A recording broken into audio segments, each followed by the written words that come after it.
금요일 아침에 이렇게 모이셔가지고 개강 예배를 함께 드릴 수 있는 교회가 그렇게 많지가 않습니다. 요즘 귀한 교회 와서 함께 말씀 나누게 되겠는데요.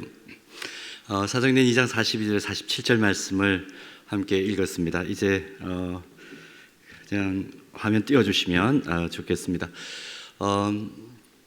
구역 목회, 구역 사역 도대체 어떻게 할까 이제 생각을 가지시면서 상반기를 이제 열어 가시는데, 방금 우리가 하나님 말씀 읽었는데 오늘 이 말씀 속에서 제가 구역장님들, 우리 권찰님들이 반드시 인지해야 될 것, 이제 상반기 달려가는데 힘있게 달려가시도록, 아니 평생 이제 주님 오실 때까지 구역장 사역으로, 권찰 사역으로 섬기실 귀한 분들이 꼭 기억해야 될 원리 한 두어 가지만 핵심적으로 좀 말씀을 나누려고 합니다. 여러분이 사도행전 2장 42절에 47절 말씀 지금 보고 계신데, 이 말씀은 초대 예루살렘 교회에서 있었던 일들을 기록하고 있는 말씀이죠.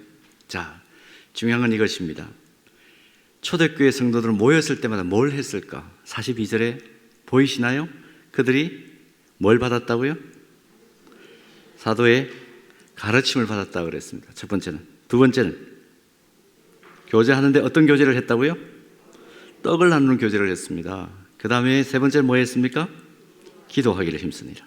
그 다음에 44절 45절 여기에 보면 믿는 사람이 다 함께 있어 모든 물건을 서로 통용하고 또 재산과 소유를 팔아 각 사람의 필요를 따라 나눠주었다. 이건 뭐죠? 서로 섬기고 봉사했다 하는 것이죠. 섬기고 봉사했다. 그리고 뒤에 47절 말씀 보면 이런 사역들을 하는데 일어난 결과들을 말하고 있습니다. 그래서 44절, 45절을 가지고 네 번째 그냥 사역이라고 하겠습니다.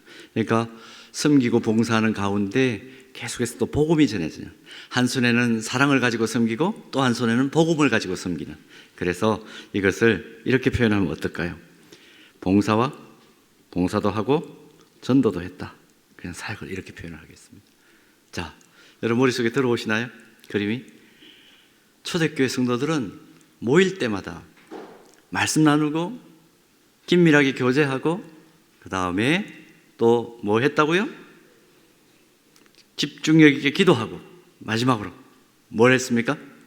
서로 섬기고 봉사하면서 또 복음을 전하는 사랑의 섬김을 했다. 이게 초대교회 성도들이 모일 때마다 했던 일입니다. 이걸 그림으로 제가 한번 표현을 했는데 이렇게 딱 표현하니까 금방 이해가 되시죠? 아, 교회가 모일 때마다 했던 일이 이런 일이었구나. 머릿속에 아마 그리실 수 있을 겁니다. 자, 이런 일들을 했을 때 말씀 나누고 또 교제하고 사역하고 기도는 사실은 이 세 가지 일을 할 때에 밑에 전제로 깔려있는 항상 했던 일이라고 생각하면 더 좋을 것 같습니다. 기도하면서 말씀 나누고, 기도하면서 친밀하게 교제하고, 기도하면서 사역하는 그런 교회가 초대교회였다. 이해가 되시죠? 자, 그런데 그렇게 했을 때 어떤 결과가 나타나는지 우리 한번 보겠습니다. 주께서 구원받는 사람을 어떻게 했다고요? 날마다 더하게 하시니라 그랬습니다. 날이면 날마다 새로운 영혼들이 예수 믿겠다고 복음 앞으로 돌아오는 역사가 일어났습니다. 성경에는 기록되어 있지 않지만 우리가 자주 교회적으로 쓰는 용어가 뭐예요? 부흥의 역사가 나타났습니다.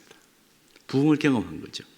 여러분, 광현교회 정말 한상욱 목사님 이제 새롭게 오셔서 날짜를 보니까 2월 19일 날 부임을 하셨더라고요. 그렇죠?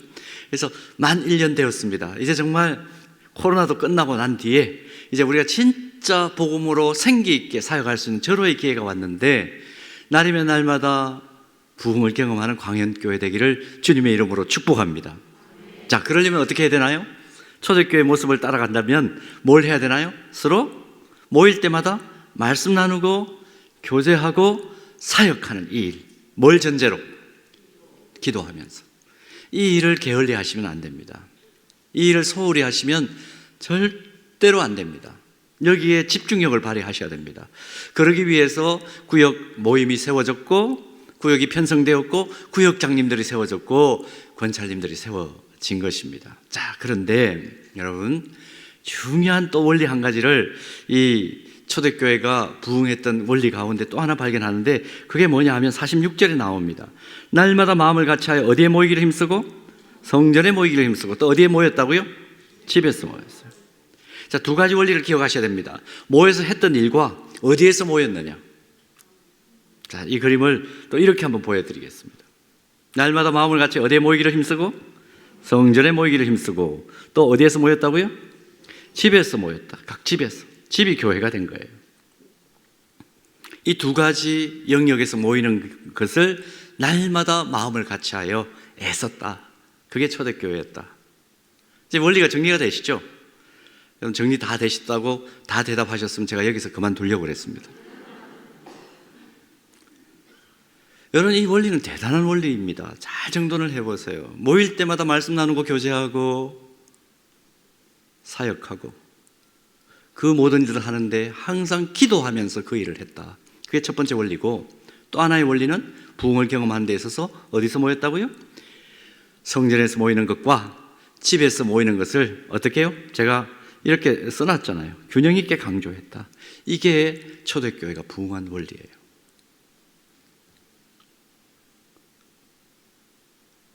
자, 한번 볼까요? 대그룹으로 모였다. 제가 밑에다가 한자를 일부러 써놨는데, 성전에 모였을 때 형태를 예배 공동체로 모인 거 아닙니까? 초대교회는 특별하게 이와 같이 아름다운 예배당을 지어서 예배를 드린 게 아니고 회당을 빌려가지고 예배를 드렸습니다. 별 장식이 없는 회색으로 칠해진 그 별 장식이 없는 회당에 모여가지고 그곳을 빌려가지고 초대교회 성도들은 모여서 예배를 드렸습니다. 하나님을 영화롭게 찬양하는 예배 공동체로 모인 것이죠. 그리고 집에서 모였습니다. 성지순례를 가보셨고 또 영상이나 사진을 통해서 이미 여러분 경험하셨을 겁니다. 보셨을 겁니다. 유대인들의 집들 그렇게 넓지 못했어요. 아주 유복한 사람의 집, 자주장사 루디아의 집을 열어서 성도들이 모였고, 아볼로의 집에서 또 브리스길라와 아굴라의 집을 활짝 열어가지고 그들이 모였는데 많이 모이지를 못했습니다. 초대교회 역사가들이 정언하는 바에 의하면 집에서 모일 때 숫자는 한 30명, 32명, 1층, 2층으로 되어 있는 그 집을 활짝 열어가지고 모였을 때 많은 사람들이 모이지 못했다. 바울이 말씀 전가할 때 사람들이 많이 몰려오니까 유시성을 가진 청년은 청틀에 걸터 앉아 있다가 끄덕끄덕 졸다가 떨어져 죽었잖아요. 유시성을 가진 청년이 누굽니까? 대답 못 하시나요? 떨어져 죽었다가 다시 살아나는 기적을 경험했죠. 유두고가. 그 정도로 많은 사람들이 들어가지를 못했습니다. 그러니까 예배 공동체로 회당에 모였을 때의 형태를 굳이 이야기한다면 대그룹으로 모였지만, 집에서 모였을 때는 형태 서로 얘기한다면 대그룹에 비해서 뭘로 모인 겁니까? 소그룹으로 모인 겁니다. 자, 여러분 정돈이 되시나요? 현대교회 형태로 표현해 보겠습니다. 광현교회 형태로 표현해 보겠습니다. 주일날 우리가 뭘로 모여요? 예배 공동체로 대그룹으로 이 자리에 함께 모입니다. 여러분, 사회학적으로 12명이 넘어가면 그건 대그룹이에요. 근데 12명 이하가 모여서 소그룹으로 모여가지고 함께 말씀 나누고 교제하고 서로 섬기고 사랑으로 공개하는, 또 집중력 있게 기도하는 현장, 그 현장은 우리 교회에서는 뭐라고 부릅니까? 광현교회에서는 뭐라고 부르죠? 구역이라고 부르죠. 쉽게 말하면 무슨 얘기입니까? 주일 예배뿐만 아니라 수요 예배, 오늘과 같은 또 이런 귀한 연합, 개강 예배, 이런 12명 이상이 모이는 공적 예배는 대그룹으로 모이는 거지만, 구역으로 모이는 것은 뭐라고요? 소그룹으로 모이는 겁니다. 그러니까 공적 예배와 소그룹으로 모이는 구역 모임이 균형 잡혀 있을 때 그 교회는 성장하는구나, 그렇게 생각할 수가 있는 거죠. 이해가 되시죠, 여러분? 자, 이런 얘기를 한번 드려보겠습니다. 자, 그렇다면 앞에서 보았던 말씀 나눔과 교제와 사역, 또 기도하는 이 일이 근데 어디에서 더 효과적으로 일어났을까? 자, 말씀 나눔, 주일 예배를 한번 상상해 보십시오. 아니, 지금 이 시간도 예배의 시간이니까 제가 여러분들에게 지금 일방적으로 말씀을 전하고 있습니다. 많은 성도들이, 또 구역장님, 권찰님들이 이 자리에 함께 계신데, 자, 말씀 나눔, 제가 올라오기 전에 담임 목사님께 여쭈었어요. 목사님, 제가 몇 분 정도 쓸 수 있습니까? 그렇게 물었더니 알아서 하십시오 했는데, 알아서 하면 안 되죠. 여러분이 끝나고 빨리 가셔야 또, 그죠? 또 점심 사역을 하시죠. 공적 모임으로 예배를 드릴 때 말씀 사역자들이 정말 길게 말씀 나누고 싶어요. 스펄전 목사님 뭐라고 얘기를 하느냐면 우리가 말씀을 연구할 때 말씀을 썰어먹는 책벌레처럼 연구해야 된다, 그렇게 말했습니다. 실제적으로 그런 게 일어나야 우리 안에 성장이 일어나고 성숙이 일어나죠. 근데 말씀을 썰어먹는 책벌레처럼 연구해서 여러분들에게 말씀을 먹여드리고 싶지만 여러 가지 상황들 때문에, 주일날만 하더라도 광영교회도 지금 큰 대로변에 이 교회가 얼마나 중요한 교회입니까? 광장사거리에서 바로 연결되는 아주 중요한 교회 아니에요? 이 교회가 만약에 주일날 1부, 2부 계속 예배를 드릴 터인데, 만약에 목사님께서 은혜 받으셔가지고 오늘따라 좀 말씀을 좀 길게 전하고 싶습니다 해서 1시간 반 설교하면 그 이후의 예배는 어떻게 될까요? 상상이 가시죠? 뭘 의미하는 거냐 하면, 말씀 사역자들이 정말 깊이 있게 또 긴 시간을 여러분들하고 말씀 나누고 싶지만, 주일 공적 예배나 이런 공적 예배는 예전적인 설교를 해야 되기 때문에 설교를 그렇게 길게 할 수가 없습니다. 그러면 말씀을 썰어먹는 책벌레처럼 한 영혼 한 영혼들이 더 말씀의 깊은 세계로 나아갈 수 있도록 그렇게 말씀을 나눌 수 있고, 조금 더 시간을 많이 할애해서 함께 말씀에 푹 젖어들 수 있는 그런 대안적인 모임 공동체는 어떤 형태일까요?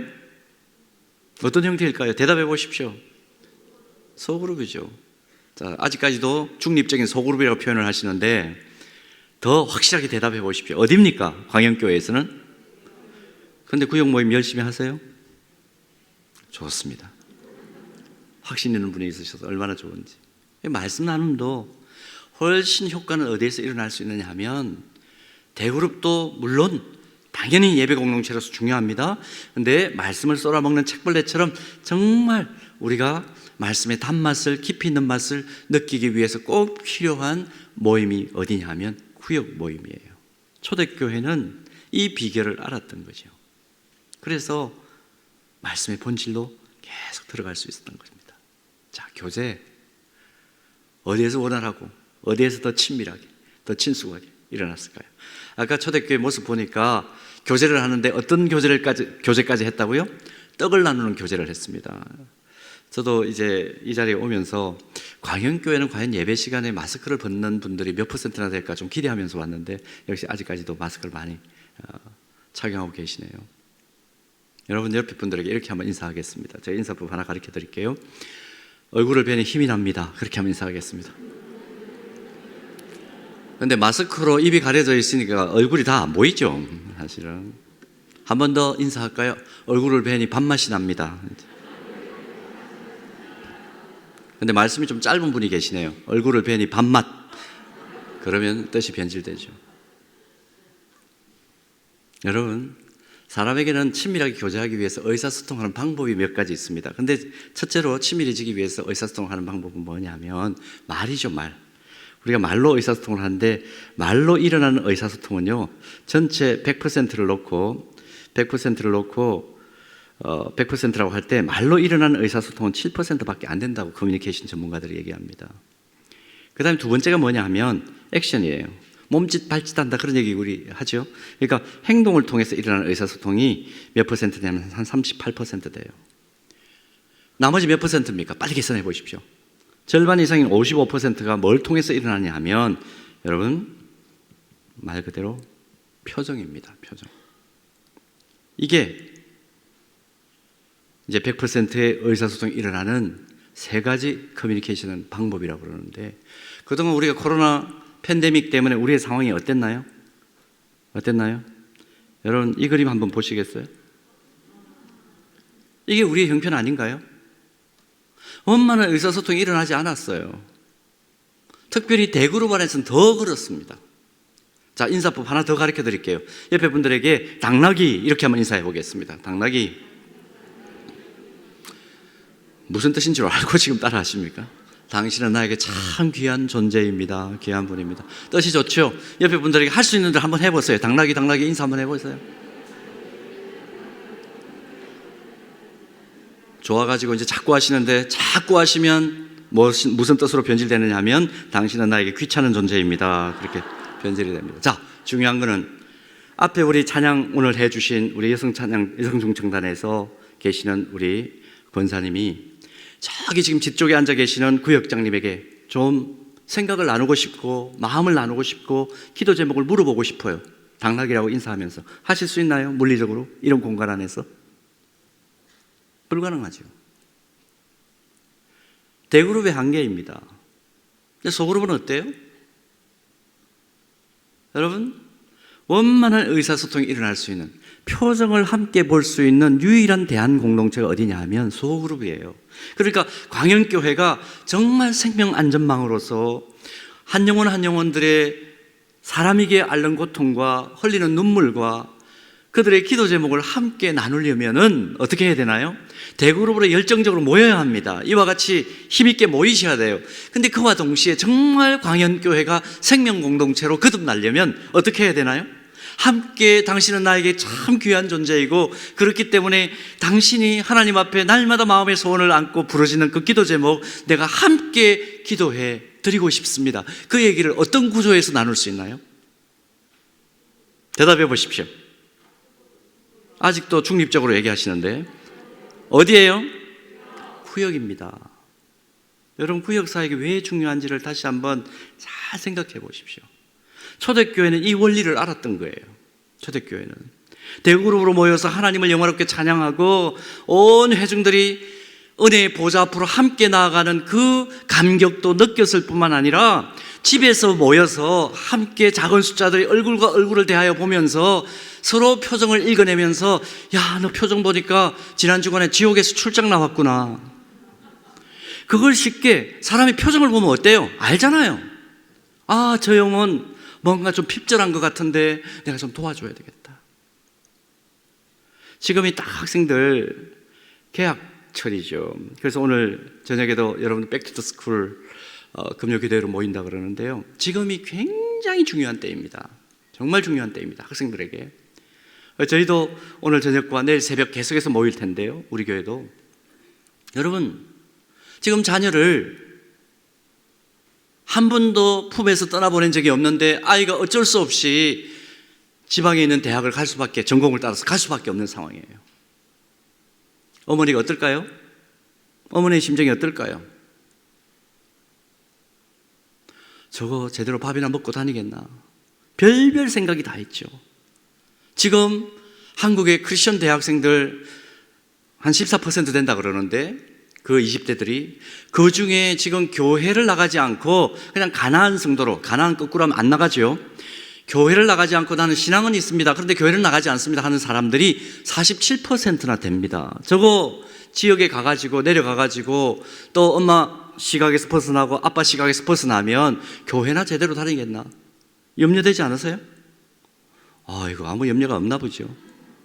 마스크를 끼고 있으니까 제가 못 알아봅니다만은 실제적으로 얼마나 가슴이 타겠어요. 그 마음에 버거움을 안고 있는 그 영혼이 부르짖는 기도의 제목을 알 수 있는 현장이 어디일까요? 대그룹에서는 얘기 못합니다. 함께 우리가 얼굴과 얼굴을 대하여 볼 수 있을 때, 표정을 읽어낼 수 있을 때 비로소 쉽게 알아차릴 수 있고 쉽게 이야기할 수 있는 동기부여를 할 수가 있는 거죠. 여러분, 소그룹의 효용성은 그런 것입니다. 구역 모임의 중요성은 그런 것입니다. 대그룹으로 모이는 것도 집중력 있게 우리가 강조하고 함께 나가야 되지만 소그룹으로 모여서 구역 모임으로 모여서 한 영혼 한 영혼들이 정말 어떤 마음의 소원을 품고 있는지, 어떤 기도 제목을 가지고 있는지, 어떤 것에 대해서 승김받고 공개받고 싶은지 그걸 쉽게 알아차려서 서로 친밀하게 친숙하게 교제할 수 있는 그런 현장이 있을 때만이 우리가 진짜 부흥을 경험할 수 있습니다. 자, 교제만 그런 게 아니라 사역 보십시오. 자, 전도하고 봉사했다 그랬는데 서로 필요를 따라 나눠줬다. 그 얘기 우리 금방 했죠. 필요를 따라 나눠줬다. 44절 45절 봤습니다. 뭐가 필요해요? 어떤 영혼이 필요해요? 뭔가가 핍절해요. 초대교회는 어떤 영혼이 들어와서 뭔가 필요하다 그러면 연약한 영혼들이 들어왔을 때 그들의 자존감을 훼손시키지 않으면서 뭔가 공급해 줄 수 있는 능력을 가진 분들이 그들의 필요를 가만히 채워주는 공동체였습니다. 여러분 생각해 보십시오. 얼마나 우리 살아가는데 이런저런 영적인 필요가 있고 육적인 필요가 있고 관계적인 필요가 많습니까? 그걸 가만히 채워줄 수 있는 공동체가 지구상에 몇 개나 될까요? 자기 자존심 상하지 않고 그 필요를 공급받아서 여기 오면 내 필요가 채워지고 나에게 영혼도 그렇고 관계적으로도 그렇고 삶의 구체적인 필요도 그렇고 이런 것들이 자연스럽게 만족하게 채워지는구나, 그런 것들을 경험할 수 있는 공동체가 이 세상에 몇 개나 될까요? 교회 외에는 대안이 없어요, 사실은. 근데 그런 필요를 가만히 채워주려면 어떻게 해야 되나요? 이런 대그룹 안에서 어떤 분이 뭐가 필요합니다. 아이가 지금 이제 대학을 갑자기 마지막 추가 합격을 했어요. 기대하지 않았는데 추가 합격을 했습니다. 등록금이 좀 몇십만 원 모실라요. 온 회중들이 지금 앉아있는 이런 자리에 나와가지고 우리 아이가 지금 등록금이 필요한, 등록금 좀 도와줄 수 있는 분이 있을까요? 그 얘기를 누가 뻔뻔스럽게 할 수 있나요? 그러나 우리가 긴 시간 동안 함께했던 구역 모임 안에서는 신뢰할 수 있는 분들이 있기 때문에 내 형편을 낱낱이 얘기할 수 있죠. 나의 어려움을 드러내도 그 부분에 대해서 뭐라고 하지 않고 또 내 자존심이 훼손되지 않는 그런 사람들이 모인 소그룹 안에서는 자연스럽게 얘기할 수 있고, 또 그 필요를 공급할 수 있는 분들이 있다면 자연스럽게 그 필요를 채워주는, 재정을 심는다, 그렇게 우리가 표현하죠. 재정을 심는 그런 일들이 자연스럽게 일어나죠. 자, 보십시오. 말씀과 교제와 사역, 대그룹으로 모임과 동시에 우리가 구역 모임이 역동성 있게 모일 때 이 사역이 활성화된다는 것을 초대교회는 보여줍니다. 그리고 기도 어떻게 했습니까? 이미 다 말씀드렸습니다.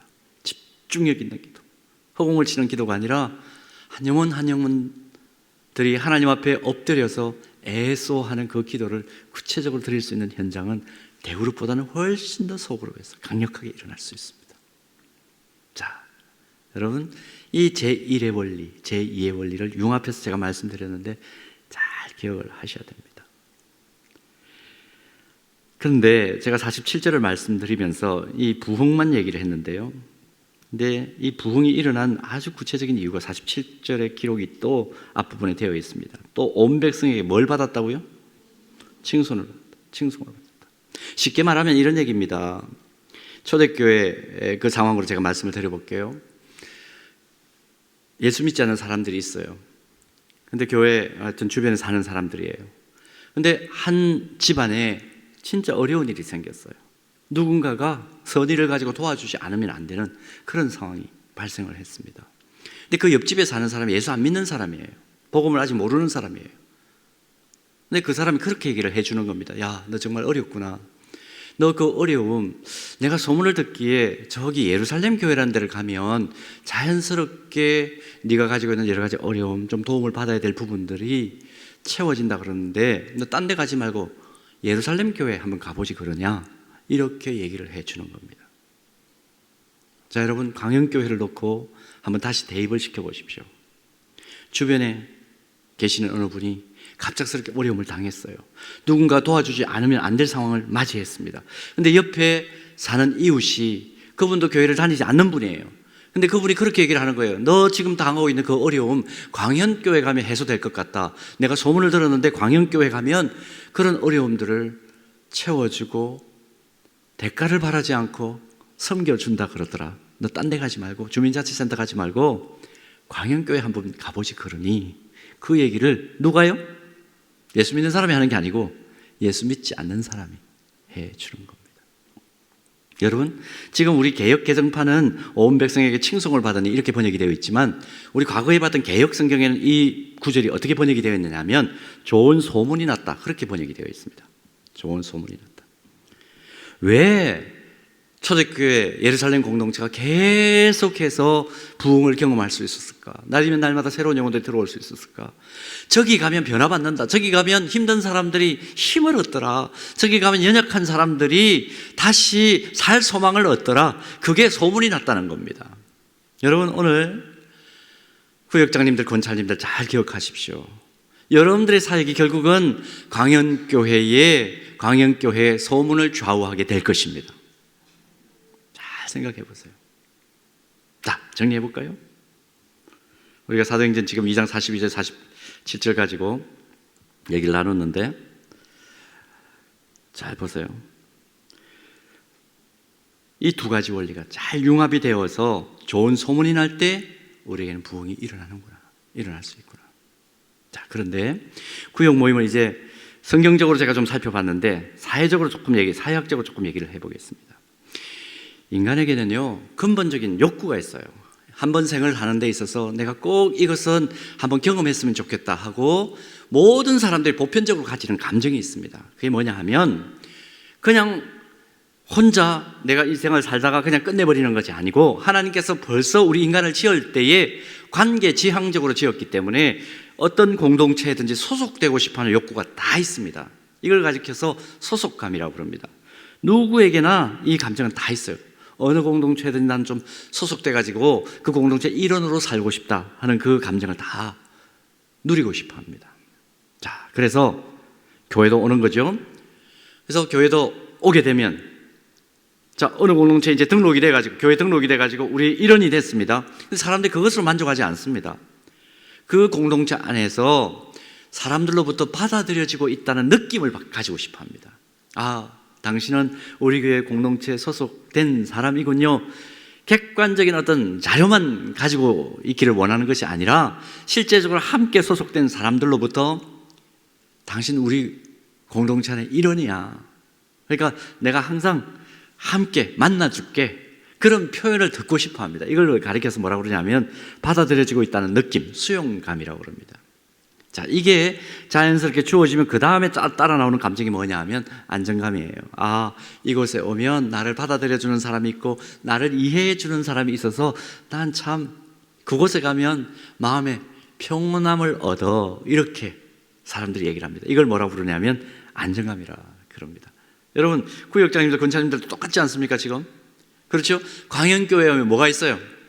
이 교회에 내가 소속 교인일 뿐만 아니라 객관적인 어떤 자료만 그런 것이 아니라 실제적으로 나를 이해해주고 용납해주는 누가 있지. 그래서 교회를 멀리 떠나도 교회에서 멀리 이사를 가더라도 다시 교회 오는 거 아닙니까? 그래서 여기만 오면 뭐가 있습니까? 의자에 앉아서 아버지 하고 아버지만 불러도 주님만 불러도 마음에 뭐가 오나요? 밀려오는 평온함이 있죠. 그걸 안정감이라고 그럽니다. 자, 그런데 사람들은 그걸로만 만족하지 않아요. 뭐냐면 또 하나 누리고 싶어하는 감정이 뭐냐 하면 자기의 존재 가치를 인정받고 싶어하는 욕구가 다 있습니다. 이걸 자존감이라고 그럽니다. 여러분 생각해 보십시오. 내가 가지고 있는 무슨 은사가 있고 능력이 있는데 그걸 인정해 주는 그룹에서 여러분들이 엔돌핀이 돌겠습니까? 아니면 내가 뭘 아무리 잘하는 거 있어도 그 얘기를 한마디도 꺼내놓지 못하는 그런 공동체에서 계속해서 있고 싶어 하겠습니까? 묻는 제가 바보죠. 은사 있구나. 너 그거 가지고 그 전문성이 있구나. 그거 우리를 위해서 서로를 행복하게 하기 위해서 공동체를 더 발전시키기 위해서 그거 좀 활용하면 어때? 그런 동기부여를 받을 때 사람들은 그 공동체 안에서 더 깊이 있게 들어가고 싶어하고 동력하고 싶어하는 그런 기쁜 감정을 누립니다. 그걸 자존감이라고 그래요. 그리고 더 나아가서 이런 자존감을 가지고 사역을 하는 과정 속에 같은 목표를 향해서 달려가는 사람들을 만나게 되어가지고 그들과 함께 공동의 목표를 성취하게 될 때 더 공동체 안에서 헌신하게 되고 성장하는 기쁨을 맛봅니다. 그걸 연대감이라고 그럽니다. 여러분, 이 근본적인 다섯 가지 욕구가 어디에서 쉽게 일어나겠습니까? 대그룹에서 쉽게 일어나겠습니까? 아니면 여러분들이 섬기시는 구역 모임에서 쉽게 이것이 느껴지겠습니까? 구역 모임에서 훨씬 쉽게 일어나죠. 사회학자들이 그런 얘기를 합니다. 자기의 가슴을 열어놓고 대화할 수 있는 사람 7명만 있으면 절대로 그 공동체를 떠나지 않고 그 공동체에서 평생 있으려고 하는 생각을 사람들은 가진다. 가슴을 열어놓고 대화할 수 있는 사람 7명이라고 그랬는데요. 실제적으로 우리가 신앙생활을 하면서 이 영적 공동체 안에서 함께 생활하면서 느끼는 건 뭡니까? 7명은커녕 몇 명만 있어도 됩니까? 한 명만 있어도, 그렇죠? 한 명만 있어도 그 공동체 안에서 평생 거하기를 원하고 그 공동체를 떠나지 않는 그런 모습을 보여줍니다. 여러분, 이 한 명을 어디에서 쉽게 만날 수 있을까요? 대그룹에서 쉽게 만날까요? 소그룹에서 쉽게 만날까요? 제가 일부러 질문을 소그룹이라고 하는데 구역이라고 대답하는 분에게 상을 주려고 했는데 아무도 없어서, 구역 모임에서 훨씬 용이하게 일어나죠. 얼굴을 대하여 볼 수 있고 표정을 볼 수 있는 곳, 유일한 대한 공동체니까. 여러분, 이 사진이 무슨 사진인 것 같아요? 옛날에 광영교회도 그랬죠. 이렇게 뭐 할 때였던 것 같습니까?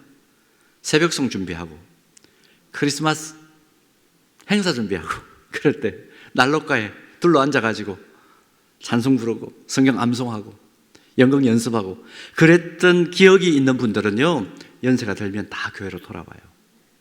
그러니까 진짜 우리 지금 주일학교 때 이 아이들이 이런 은혜의 경험을 반드시 하게 하는 것이 굉장히 중요합니다. 장년들이 되어서도 이런 은혜의 경험이 있을 수 있도록 도대체 우리는 어떻게 해야 될까? 교회는 그걸 굉장히 집중력 있게 신경을 써야 되거든요. 그러기 위해서 구역사역을 하는 거예요. 이런 따스한 온기를 느낄 수 있는 소속감과 수용감과 안정감과 자존감과 연대감을 함께 느낄 수 있는 그런 대한공동체로서의 구역이 이런 사진에 표현된 이런 방식의 형태로 운영이 된다면 어느 영혼이 나 교회 안 가 그러겠어요? 모든 사람들은 다 관계지향적입니다. 모든 사람들은 다 관계지향적입니다. 지금 고독사를 염려하고 있는 상황이라는 것 우리가 잘 알고 있죠.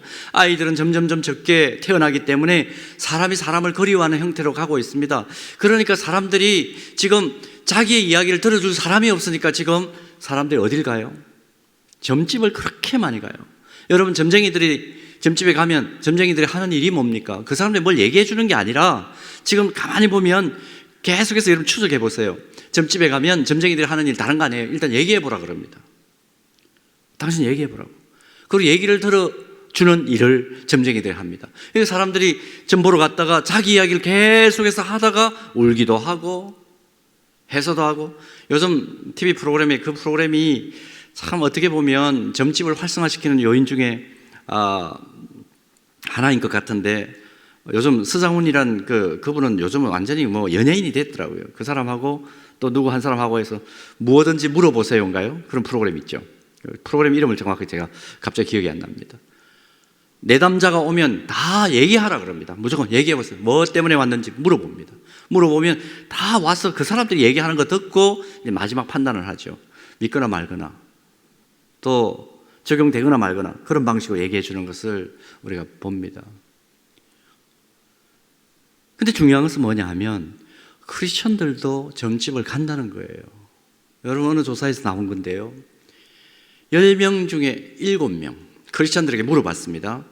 여러분들 점집을 가본 경험이 있습니까? 크리스천 10명 중에 7명이 가본 경험이 있다고 대답을 했습니다. 100명 중에 74명이 그렇다고 대답을 했어요. 아니, 그리스도인들이 오직 얘기할 데가 없으면 물론 하나님 앞에 기도하는 것도 기도하겠지만 사람들하고 직접적으로 좀 얘기해서 영적으로 성숙한 멘토들과 만나서 자기 이야기를 하고 싶은데 그런 만남의 기회를 주지 않으니까 점집에 가는 거죠. 그래서 어느 점집 앞에는 이렇게 붙어 있다 그래요. A4 용지에. 그 사진도 있는데 제가 오늘 안 가져왔습니다. 기독교인 우대. 여러분, 이런 상황 속에서 우리 구역장님들의 책임이 뭔지 한번 기억을 해보십시오. 생각을 해보십시오. 모든 이들이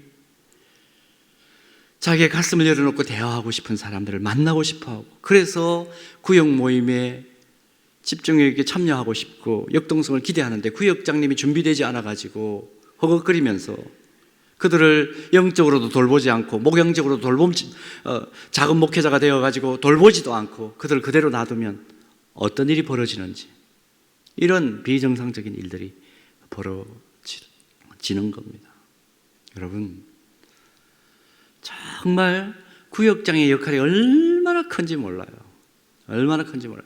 지금 팬데믹 상황 속에서 코로나가 이제 서서히 마무리되어 가고 있는 시점이라고 그러는데 또 어떤 일이 벌어질지 모르지만 어쨌든 간에 우리가 이제 마스크를 벗고 거리를 활보하게 되고 어디서든지 이제 단체로 모여도 되는 그런 상황이 됐습니다. 모든 사람들이 기대합니다. 이제 마스크를 벗었으니까 서로의 얼굴을 보면서 내 안에 있는 여러 가지 이야기를 함께 나누면서 또 다른 사람들의 이야기를 들어주면서 이제 함께 동반 성장하고 동반 성숙했으면 좋겠다. 그런 기대감을 다 가지고 있습니다. 한 영혼들이 교회를 나올 때는요, 기대감이 있어요. 나보다 성숙한 누군가를 만나서 함께 서로 협력 기도하면서 함께 성장해가는, 그리고 기도 응답의 기쁨을 누렸으면 좋겠다. 그런 기대감을 가지고 다 교회에 나옵니다. 근데 대그룹에서 그게 힘들기 때문에 교회가 지금까지 전통적으로 잘 해왔던 게 뭐냐면 구역사역인데 그 속에 구역장의 책임이 얼마나 큰지 몰라요. 이런 얘기 하나 드릴까요? 최진실 씨가 세상 떠났을 때 많은 사람들이 따라 죽었습니다. 그래서 유명한 사람들이 죽으면 스스로 극단적 결단을 하면 사회적으로 좀 신드롬이 불죠. 힘들게, 정말 마음이 힘들게, 이제 우울증이 감기처럼 사람들에게 온다 그러는데 그런 이제 우울증을 앓는 분들이 견디지를 못하고 막 따라서 그렇게 극단적인 행동을 할 때가 있습니다. 이걸 베르테르 증후군이라 그러는데요. 근데 최진실 씨가 세상 떠났을 때였습니다. 그러고 난 뒤에 막 사람들이 그런 이제 또 극단적인 행동을 따라 하니까 나라에서 안 되겠다 싶어가지고 사회학자들에게 프로젝트를 맡겼어요. 어떻게 하면 자살을 예방할 것인가. 그래가지고 나왔던 책이 뭐냐 하면 그들의 자살 그리고 우리는 이라는 책입니다. 근데 그 책은 어떤 내용이냐 하면 이 사회학자들 또 사회심리학자들이 정신병원에서 이제 치료를 받고 극단적인 어떤 행동을 하려고 그러다가 이제 어떻게 잘 이제 치료가 돼가지고 회복기에 있는 사람들을 면접을 해가지고 면접 설문을 해가지고 어떻게 하다가 이제 극단적인 그런 생각을 하게 됐는지, 그리고 어떤 과정에서 그걸 그만두게 됐는지, 그리고 지금 치유의 과정 속에서 어떤 바람이 있는지 그런 것들을 이제 쭉 정리를 한 내용이에요. 근데 그 책이 나오고 난 뒤에 세브란스 병원 채플에서 책 발표회를 출판 기념회를 했는데 출판 기념 그 포럼을 할 때 제가 전체적으로 사회를 봤습니다. 근데 그 자리에서 이 프로젝트에 참석했던 한 사회학자가 그 얘기를 하더라고요. 제가 지금도 잊어버리지 않습니다. 뭐라고 얘기를 하느냐면 이런 얘기를 해요. 자기가 설문 한 분 가운데 40대 중후반의 여성분이신데 크리스천이었대요. 이분이 자살을 결행하려고 하다가 중간에 그만둔 분이세요. 그래서 많이 회복됐기 때문에 이제 쭉 얘기를 들었는데 이분이 어떤 분인가 하면 3대째 그리스도인의 집안에서 태어났기 때문에 예배의 중요성을 누구보다 잘 아는 사람이에요. 근데 남편이 한 대기업의 해외 지사를 계속해서 관리하는 그런 역할을 하는 이사였대요. 그러니까 이분이 계속 이사를 다녀야 되는 그런 이제 상황 속에 있었던 거예요. 딸 둘이가 있는데 계속 이사를 다니니까 아이들 교육 문제가 생기니까 어떻게 했어요? 미국에 있는 보딩 스쿨에다가 아이들이 어릴 때 그냥 그쪽에다가 위탁을 하고 그냥 부부가 계속해서 이제 이사를 다녀야 되는 3년 혹은 짧게는 2년 이런 식으로 이사를 다니는 겁니다. 그러니 한 곳에 정착을 할 수가 없으니까 교회를 정할 수가 없잖아요, 이분이. 그래서 어떤 식으로 신앙생활을 했느냐 하면 예배의 중요성을 아니까 이분이 이사를 가면 그 집에서 자기가 이제 이사간 그 집에서 가장 가까운 교회, 좀 들어갔다 나와도 눈치가 안 보이는 그냥 중대형 교회를 주로 다녔다 그럽니다. 그래서 자기가 이제 그렇게 극단적인 선택을 하기 직전에도 이제 그렇게 교회를 다닌 거예요. 그래서 자기 그 아파트에 있는 그 앞에 어느 교회가 있어서 예배를 늘 주일마다 드렸는데 예배를 어떻게 드렸냐 하면 항상 기둥 뒤에 앉았대요. 여기 보니까 광영교회도 기둥이 있는데 기둥 뒤에 왜 앉겠습니까? 목사님하고 눈 안 마주치려고 뒤에 앉는 거죠. 그래서 그런 사람을 뭐라고 부르냐면 기둥자매라 그럽니다. 기둥자매가 있다면 기둥서방도 있겠죠. 무슨 얘기입니까? 그러니까 예배를 안 드릴 수는 없으니까 예배를 드리러 오는데 딴 사람들 눈에 안 띄는 자리에 딱 앉아 있다가 축도 마치고 축도송 나올 때 손살같이 나가는 거예요. 그런 방식으로 신앙생활을 한 거죠. 근데 이분이 이제 그렇게 이제 연명하듯이 신앙생활을 이어가는데 너무너무 힘들더래요. 아이들이 벌써 이제 고등학교 가고 이러니까 벌써 말이 안 통하는 거죠. 떠나보낸 지가 오래됐으니까 말도 안 통하고 남편은 바쁘다고 계속해서 바깥으로 돌고 이 나이 도저히 못 살겠다. 우울증이 이제 심화된 겁니다. 그래서 딱 이제 자기가 안 되겠다 결심을 하고 이제 극단적인 선택을 딱 하려고 하는데, 근데 신앙생활도 이제 그렇게 연명하듯 하는데 그 과정 속에 그 어떤 일이 있었느냐 하면, 자기 그 사는 아파트 라인에 더 한 3층 위에 사시는 그 교회 권사님이라고 그러면서 같은 라인에 있는 분이 자기를 그 아파트 엘리베이터에서 만나면 항상 인사를 하시더래요. 내가 이 앞에 있는 교회에 다니는데 당신 교회에서 내가 봤다. 내가 이 아파트 요 구역에 내가 구역장인데 시간 있으면 우리 구역에 좀 나오시라고 계속 그렇게 권면을 하더랍니다. 근데 자기가 한 1년 한 4개월 정도 살았었는데, 근데 한 6, 7개월 전부터는 이제 나가질 않으니까, 이분은 나갈 이유가 없죠. 또 언제 이사 갈지 모르니까, 또 이게 붙들리면 안 되니까. 그래서 나가질 않고 있는데 한 6개월 전부터 그 권사님이, 그분들은 아마 목요일 날 그 구역장 모임을 했던 것 같아요. 구역장 모임을 마치고 자기 아파트로 올라가면서 항상 자기 집 초인종을 눌렀더랍니다. 눌러가지고는 이제 얼굴 비춰주면서 내 위에 있는 아무개 권사예요. 그러면서 뭐 문 열고 나오면 야쿠르트 하나 주고 교회에서 나눠준 떡 하나 주고 뭐 이런 식으로 얼굴 보고 싶어서 제가 배를 눌렀습니다. 이렇게 얘기하고 이제 아주 그냥 자연스러운 얘기만 그렇게 거의 매주일을 6개월 정도 하시더라는 겁니다. 근데 우울증이 이게 심해져 가지고 도저히 안 되겠다. 그러고 이제 목을 딱 매려고 화장실에다가 줄을 딱 걸고 딱 목을 매려고 하는데 딱 보니까 앞에 달력이 보이더래요. 달력이 보이는데 그날이 해피는 수요일이었대요. 수요일. 그래 한 저녁 8시 반쯤 됐는데 수요일. 근데 딱 올라가서 이제 목을 딱 매는 그 순간에 달력이 딱 보이는데 수요일. 갑자기 무슨 생각이 확 들어왔느냐 하면 그럼 내일 목요일이네. 목요일 날 되면 우리 위청 권사님 또 벨 누르지 않을까? 그 생각이 언뜻 들더라는 겁니다. 언뜻. 그럴 수 있지. 내일 권사님이 초인종 눌렀는데 안에 아무 기척이 없으면 얼마나 마음이 섭섭할까? 죽을 사람이 별 걱정 다 해주죠. 그 순간에 그런 생각이 들더라는 겁니다. 내일 권사님 오시면 권사님 얼굴이나 보고 죽자. 그러고 내려온 거예요. 목요일 날 올라갔을까요, 다시? 생각해 보세요. 올라갔을까요? 안 올라갔으니까 상담을 한 거죠. 여러분, 사람의 생명이란 그런 것입니다. 그런 것입니다. 아무것도 아니죠, 따지고 보면. 순간적으로 결행해서 갈 수 있습니다. 그런데 거기에 선한 영향력을 그 구역장 권사님은 미치신 거죠. 여러분들 지금 함께 섬기는 구역 식구들을 한번 머릿속에 떠올려 보십시오. 다 생활인들입니다. 한 영혼 한 영혼이 하루하루를 살아가는 데 있어서 어떤 일을 만나는지 우리는 알 수가 없습니다. 그 영혼들이 하나님 앞에 간절하게 부르짖는 기도의 제목이 긴 시간에도 불구하고 응답되지 않고 계속해서 있어서 마음의 졸임을 가지고 있는 분들도 있으시고요. 또 응답돼서 기쁨을 가지고 있는 분들도 있으세요. 기쁨은 나누면 2배가 되죠. 슬픔은 나누면 어떻게 됩니까? 반감되죠. 그런 일들을 계속해서 만나는 거예요. 그런 일들을 만나는 거예요. 그리고 우리 구역 모임에 와요. 여러분, 그 영혼들에게 우리가 말씀으로 제대로 준비되어 가지고 그분들을 효과적으로 인도할 수 있는 인도 스킬을 가지고 그분들을 계속해서 매주 만난다면 어떤 일이 벌어질까요?